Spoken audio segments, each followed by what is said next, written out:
మీకు ఏ కాలంలో ఏ నుంచి జెడ్ వరకు 5 సెకండ్స్ లోపల ఎంటర్ చేయాలని ఉందా? ఎట్లా చేస్తారు? ముందుగా ఈ A1లోకి వెళ్దాం.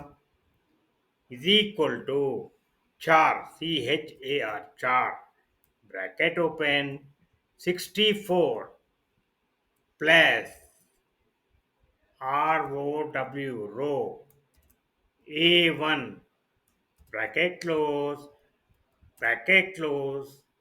ఎంటర్. 2 సార్లు బ్రాకెట్ ఓపెన్ చేసినాం కాబట్టి 2 సార్లు క్లోజ్. ఇప్పుడు ఈ ఫిల్ హ్యాండిల్ పట్టుకొని కిందకి డ్రాగ్ చేయండి. ఎక్కడి వరకు? 26 వరకు చేయాలి. మనం 30 దాకా పోయినాం. హరే రామ.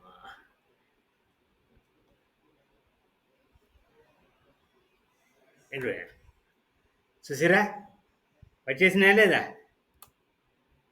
ఈ రకంగా మనం 5 సెకండ్స్ లోపల ఆల్ఫాబెట్స్ ఎంటర్ చేసుకోవచ్చు.